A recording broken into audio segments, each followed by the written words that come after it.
Hi Wow Life! Another video, another share guys, another POV. So ngayon magbibigay tayo ng point of view sa house tour.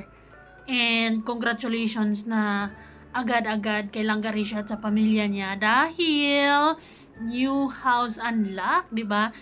Kahapon lamang ay isinagawa yung house blessing nila. Wow, congratulations Langarisha. I am so happy for you and para sa pamilya mo dahil talaga namang grabe yung blessings at suporta ng mga tao sa inyo at lalong-lalo na sa mga sponsors. Salamat Kalingap, salamat kay Kuya Rab, kay Kalingap. Syempre kay Kalingap Rab, Kuya Val and Ate Edna, Kuya Vincent, and syempre sa Nabong Tambala na Rochelle, kay Dudong Ruel of Malalag, and sa ating lahat. Salamat sa totoong suporta at pagmamahal.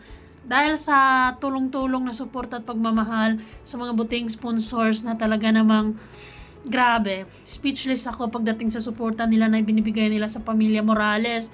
Dahil, nako, ang ganda ng bahay guys. Grabe naman.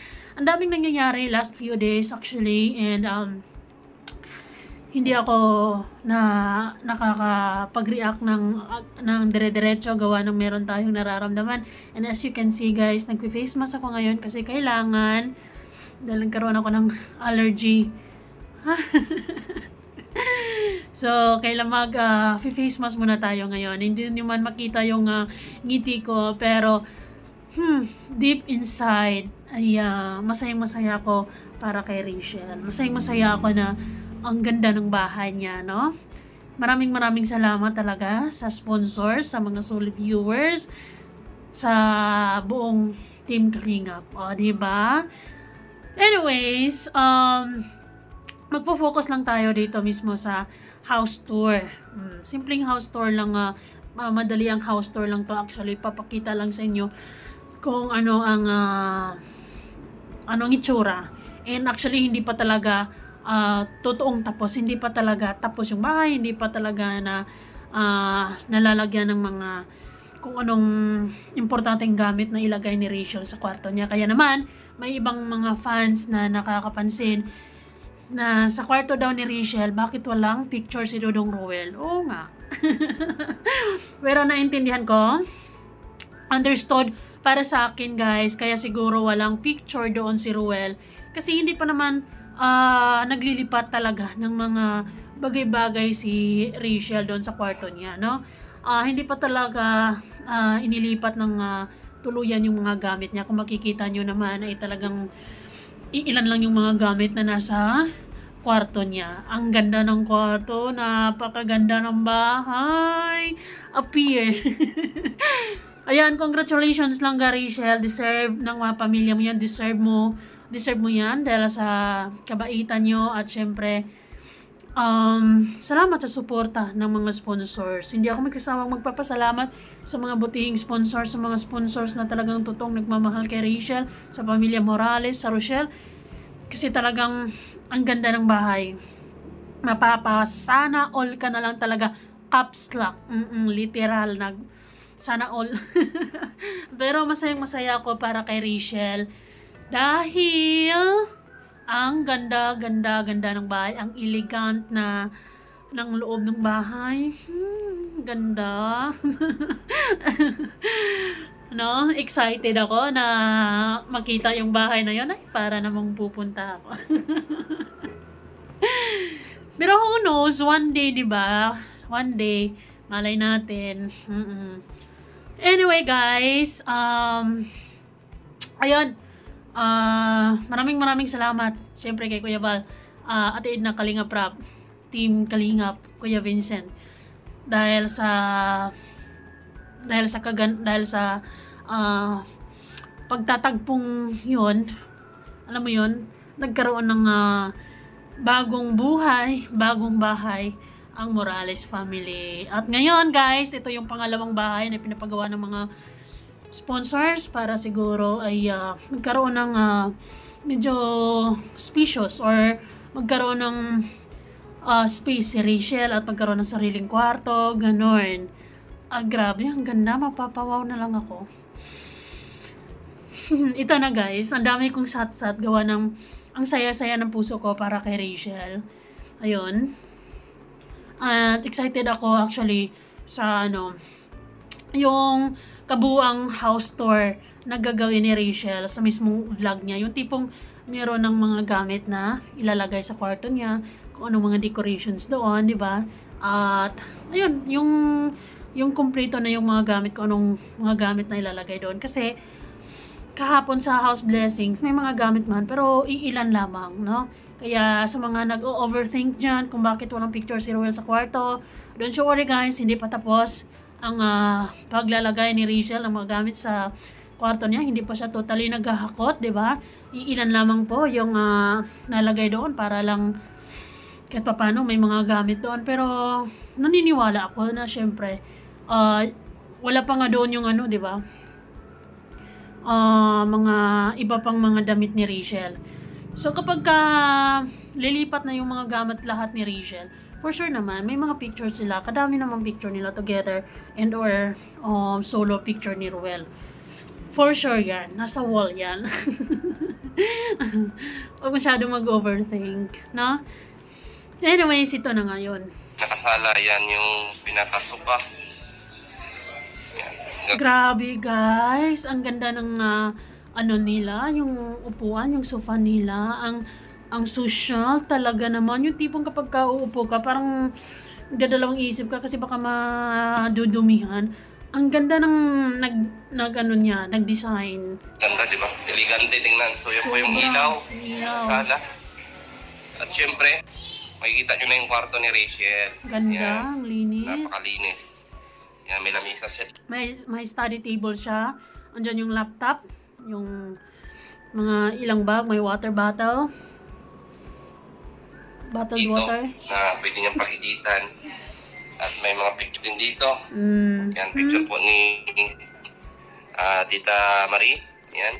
Si Tita Amimo Maki. Yan. Sa kabila po, mayroon din po dyan. So, ito po yung lamisa. Yan yung laptop. Sino kaya sila guys? Sila ba yung sponsors ng pabahay na yan? Kasi special sila Nandyan talaga siya sa kwarto ni Rachel no? Pero kahit sino man sila, for sure special siya sa pamilya Morales and special sila kay Rachel. Malapit na malapit sila sa puso ni Rachel para mailagay ni Rachel dyan sa sa kwarto niya na yan. Yung upuan, napaganda. At ayan po. Ganda. So, ito po yung higaan. Oh, ganda may logo pa. Bed. May picture pa. Yun yung niya sa, profile niya sa YouTube. So, ito po yung closet.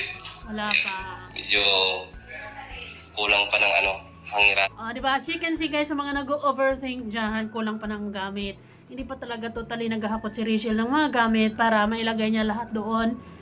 Na kung ano mang ilalagay niya. And concerned sila sa picture ni Ruel kung bakit wala doon. Hindi pa tapos. Wait natin. Huwag tayo mag-overthink. Hoy! Ano ba kayo? Nagdududa pa rin ba kayo? Hindi pa ba kayo satisfied sa mga nakikita at nararamdaman natin sa kanila? Sa mga ipinapakita nila sa atin? Sa pagiging totoo nila sa atin? Duda pa ba tayo dyan? So, ito po yung sala dito. Ito po yung kitchen. Ganda. So, ito po yung isang dito, cabinet. Gamit. So, yan po yung mga handa ngayon. Daming pagkain actually kahapon. Ako lang pa yung handa natin. May dalawa pang putahe. May dalawang putahe pang parating. So, ito po yung ilaw nila. Mga patingan. Ganda. At syempre, sa CR naman. Wow. Ang ganda. Wow. Talaga naman, ang ganda. Kinikilig ako for Rachel. Kung ako masayang-masaya for Rachel, how much more yung nararamdaman ni Rachel? Yung nararamdaman ng pamilya Morales, no? Yung nararamdaman ni ni Tatay Rizan, yung mga kapatid niya, sobrang saya siguro. I'm happy for you lang, Rachel. And yun, continue being a good person. as an inspiration sa mga viewers mo. Yun. Maraming salamat actually sa araw-araw na ibinigay nyo sa amin good vibes, inspirasyon, tawa at kilig. Ayun, salamat. You deserve it. Grabe, ang ganda. So, ang ganda ng CR niya. Ganda ng... Simple lang, pero ang ganda talaga. Yan. Jen's Journey, shout out. Hindi na nakaya nung oras. Yun yun. Ito po yung kwarto ni Nanay Maring. Nanay Maring. So, yan po. May higaan din po siya. At may kortina pa.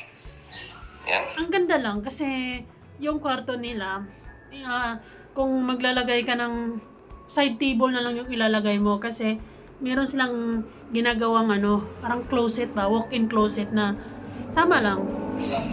Ito po yung closet niya. So, maraming salamat po kay Tita Marie. Kaya may fans. Sige po, sir. Salamat po. So, ito naman po dito sa Dirty Kitchen sa likod. Grabe.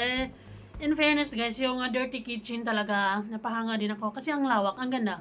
Isa sa mga maganda is yung, maganda yung para sa akin, maganda yung part na may malawak or malaki yung Dirty Kitchen.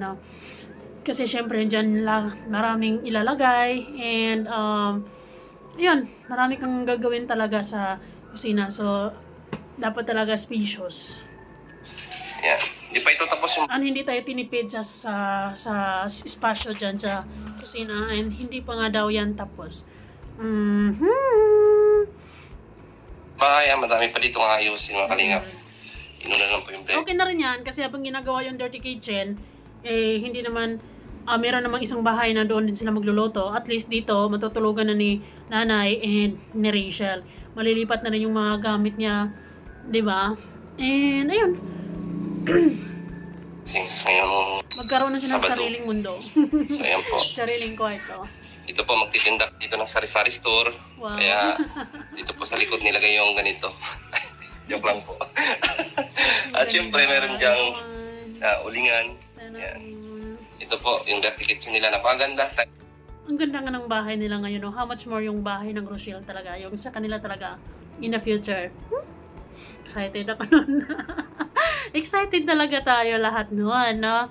Ano mga bahay doon, ano yung tsura ng master bedroom. Hoy! Huwag na muna tayo doon. Dito muna tayo magpo-focus. Teres din po yan. Yan po. Tsaka maganda rito magluto. Yan. Kanilang kalan. Maluwag. Lagay ng plato. Cute. Mayroong basurahan sa ilalim. Mayroong upuan. Ito lagay ng mga Kung ano eh. kitchen items. Yes. Yan ang mga kawali. Ayan, mga kutsara. So napaganda ito, bamboo. So ayan guys, nakikita naman natin sa house tour na talagang konti pa yung mga gamit na andon. Hindi pa talaga totally nakapag-lipat sila ng mga gamit. So hindi tayo mag-overthink for today's video na kung bakit wala si Ruel doon. Kasi hindi pa nga tapos, no? Hindi pa nakapaghakot si Rachel ng mga gamit niya doon sa kwarto niya. Kaya relax lang tayo, chill, no? Made in bamboo pa yung mga sandok. Tapos yung sangkalan din. Ay, ang ganda. Opo. Ganda. So, dyan po magtitinda po sila ng sari-sari store sa likod. Yan, nakita nyo na yung kabuong bahay. Malaki po ito pag nakapasyal po. Ang ganda! Oh my God! Congratulations lang, Rachel. Kay Nanay Maring, kay Tatay Rizal sa Morales family. Maraming salamat sa mga abuting sponsors na talaga grabe yung pinagawa yung bahay sa pamilya Morales, lalong-lalo na yung iniisip nyo yung magkaroon ng sariling space, si Rachel, sariling kwarto. Wow, grabe, imagine mo yung pagmamahal na ibinigay nila kay Rachel. Sana all! Hindi nyo man ako makita na nakangiti guys, pero sobrang masaya ako para kay Rachel, para sa pamilya niya. They deserve it, she deserves it. And ayun, sana all muna tayo ngayon. Ayun, maging masaya tayo sa success ng iba, di ba? Instead of magiging basher or magiging bitter tayo, ay maging masaya tayo sa kung anong blessings na meron si Rachel. Ngayon, ako, personally, ay masaya ako for her. Sobrang sobrang masaya ako for her dahil ang laki ng pinagbago ng buhay niya simula nung nagkatagpo-tagpo ang landas nila sa Kalingap kay diba talagang it's God's gift yung kung ano meron siya, it's God's will, no? At sobrang malaking naidulot din ng tambala na Rochelle, no? Talagang ang dami-dami, doble triple yung mga blessings na dumating dahil sa nangyaring tambala na yon. Kaya lahat ng mga nangyayari, it was a God's plan talaga, no?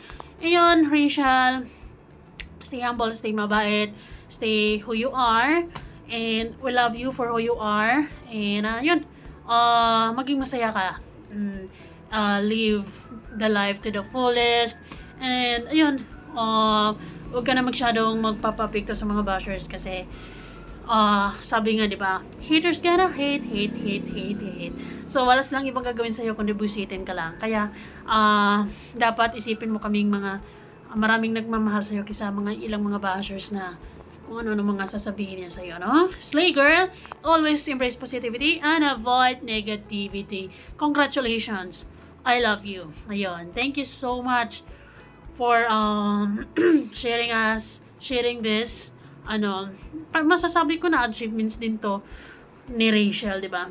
Dahil sa kabaitan nila, dahil sa kabaitan niya, maraming mga taong willing mag-sponsor, willing magbigay para mai-provide yung buhay na gusto nila para kay Rachel. And that's it, di ba? Thank you so much guys and see you guys all on our next video. Bye!